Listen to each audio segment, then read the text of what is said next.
Oriente Médio porque a cada atualização dos conflitos, o governo brasileiro soma situações de indisposição com autoridades de Israel.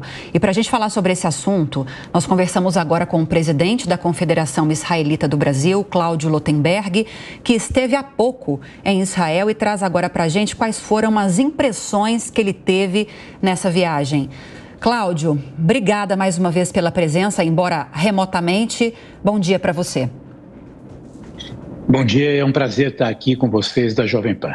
Antes de analisarmos a postura do Itamaraty, do governo brasileiro, eu queria um pouquinho da sua análise, das suas impressões em relação a essa reação de Israel nessas últimas horas, né?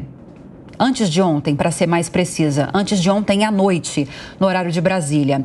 Muito tem se falado que foi uma reação equilibrada, visando não tensionar ainda mais e espraiar esse conflito de uma forma um pouco mais ampla, mais regional. Você acredita que a promessa que Israel fez anteriormente de responder aos ataques do Irã ao país, a Israel, no último sábado, se esgotou na ação dessa semana, do final dessa semana?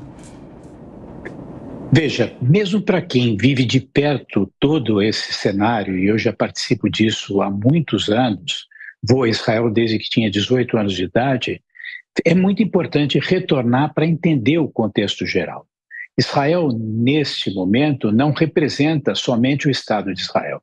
Israel representa a defesa do mundo ocidental, a defesa do mundo que dialoga, a defesa do mundo para quem o entendimento, o respeito e a tolerância são absolutamente fundamentais. O Irã é justamente o oposto disso. Patrocinador do terrorismo, grande estimulador dos processos de intolerância, e nós somos testemunhas sistematicamente disto. Acho que a reação de Israel, portanto, não é a reação para o povo judeu que lá reside, sim para o mundo. E ele não poderia, o Estado de Israel, deixar esse cenário sem uma resposta. Mesmo porque isso significaria um sinal de fraqueza e provavelmente uma imaginação por parte desse fundamentalismo de que ele poderia prosperar.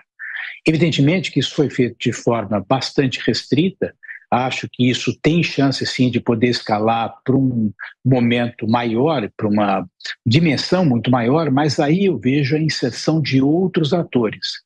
É bom lembrar que a defesa que lá ocorreu na noite do sábado para domingo foi uma defesa orquestrada, que não envolveu somente o Estado de Israel. Envolveu, inclusive, países árabes, países esses que têm uma modalidade de entendimento mais próximo do cenário liberal. Então, vejo aqui dentro uma guerra entre dois tipos de civilizações. A fundamentalista, a que restringe os seus espaços a pouco diálogo e quer, na verdade, transformar o Oriente Médio, é importante aquela região, nem Estado palestino, não estão preocupados com isso. Eles querem criar ali um califado. E tudo aquilo que for diferente de uma visão xiita, inclusive, do mundo muçulmano, tenderá a desaparecer. Começará com os judeus, começará com Israel, mas certamente não ficará restrito a este grupo de pessoas. Agora, doutor, voltando ao ponto da participação do Brasil, do posicionamento do corpo diplomático brasileiro em relação a esse conflito, com a análise que o senhor faz, o episódio mais recente que tivemos foi justamente a nota do Itamaraty em relação ao ataque do sábado passado do Irã a Israel. Muita gente considerou que não houve uma condenação tão forte quanto era necessária, que foi muito branda a nota emitida pelo Itamaraty, que não repudiou textualmente o ataque do Irã a Israel, além de outras declarações anteriores do presidente Lula, né, que levaram, inclusive, ele a ser declarado persona não grata por Israel. O presidente já tem falado textualmente, abertamente, em genocídio, classifica como genocídio a ação de Israel na faixa de Gaza. Com a análise do senhor sobre esse posicionamento do Brasil, e ele está alinhado a outros países, esse posicionamento que o presidente Lula e que a assessoria internacional do presidente emanam é de outros países também? Há um alinhamento de países que estão, nesse momento, posicionados, digamos, num campo oposto a Israel, e aí o presidente Lula evoca também esse discurso nessa direção, doutor Cláudio? Veja, você fala que muita gente considerou. Não é que considerou. A colocação e a forma como o Itamaraty documentou foi uma forma onde ele manifesta preocupações. E, aliás, isso é o mínimo. Todos nós mantemos preocupações sobre qualquer tipo de movimento beligerante em qualquer parte do mundo, com pessoas que são próximas ou distantes. Portanto, isso não é um posicionamento adequado frente a uma atitude bélica, que foi, na verdade, o movimento de drones teleguiados e, na verdade, por vários tipos de armamentos. Não foi coisa pequena, não. Foi coisa grande. Gente que quis, de verdade, criar, e Israel soube como se defender. O Brasil tem tido um posicionamento que eu acho que é equivocado, e particularmente nos momentos em que o presidente se posiciona, por vezes instrumentalizado e por vezes de maneira improvisada.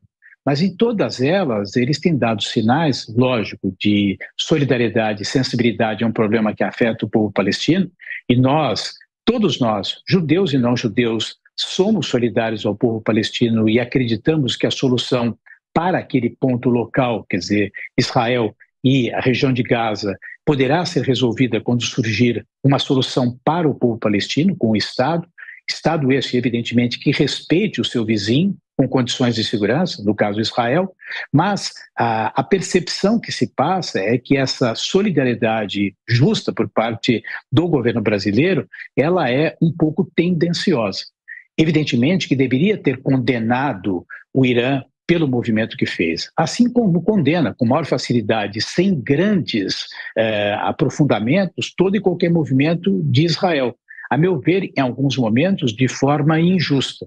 Comparações onde, no fundo, fatos que são incomparáveis, como o Holocausto, contagens equivocadas, números apontados baseados, alguns com fontes de informação com o Ministério da Saúde de Gaza, que todos nós sabemos que não merece a menor credibilidade, e outras absurdas, né? Quando, na verdade, a gente vê aí apresentações de números que ultrapassam até a somatória das populações que vivem em Israel e em Gaza. Eu lamento muito por isso.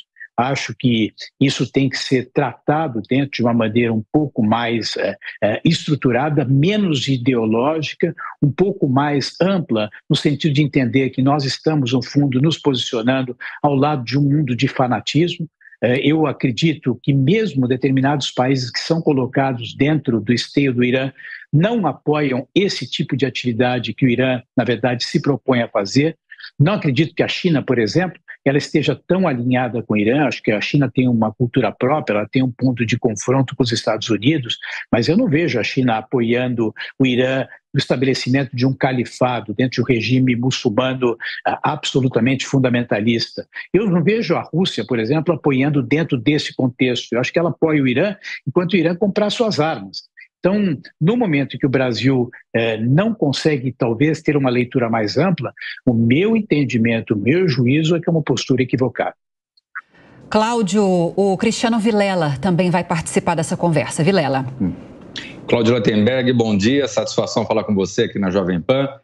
Você colocou bem sobre esse posicionamento mais ideológico do governo brasileiro, e aí eu faço uma pergunta. O fato de Netanyahu estar à frente de Israel, isso de alguma forma contribui para esse posicionamento enviesado do governo, ou você entende que essa discussão ela é algo mais contra Israel do que eventualmente contra o governo de plantão? Veja, pode ser uma somatória das duas coisas. Nós sabemos que o governo Netanyahu não tem aprovação por parte da visão ideológica que sustenta o próprio governo brasileiro. Aliás, é bom a gente saber que Netanyahu hoje não é uma unanimidade em Israel, muito pelo contrário. Caso ele fosse hoje passar por um processo eleitoral, certamente não seria reconduzido às funções de primeiro-ministro.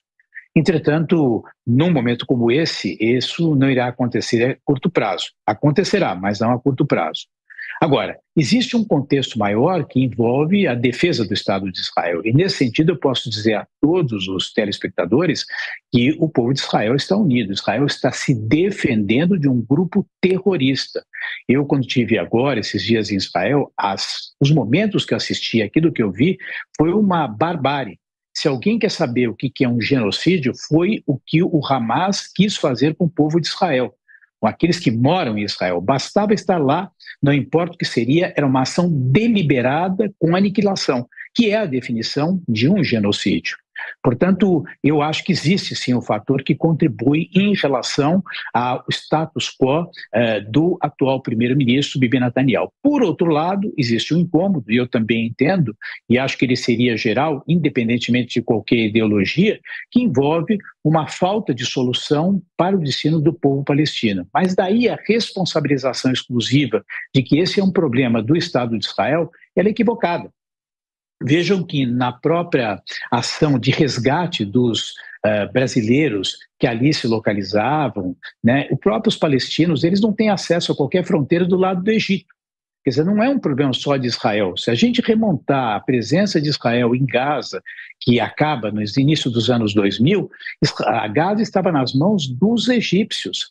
Então, por que essa responsabilidade única em relação a Israel? Então, aqui eu acho que é uma composição de fatores, é importante que nós entendamos isso, e eu entendo que o Itamaraty, ele tem hoje um corpo técnico muito competente, aliás, é uma das melhores e mais importantes escolas de formação de diplomatas, e talvez a gente precisaria ter uma politização menor nesse tipo de posicionamento do Brasil, e uma utilização de critérios mais técnicos que coloquem o Brasil do lado certo da história, do lado da liberdade, do lado da convergência, do lado do entendimento, sim, condenando alguns movimentos que talvez Israel possa fazer, mas de uma maneira equilibrada, que no fundo é a tradição da política externa brasileira que eu vejo nesse momento cada vez mais o atual governo se afastando. Pois bem, nós falamos com o presidente da Confederação Israelita do Brasil, Cláudio Lotenberg, a quem agradeço muito a participação nesta manhã de sábado. Cláudio, bom fim de semana e até a próxima. Muito obrigado pelo convite e um bom fim de semana a vocês.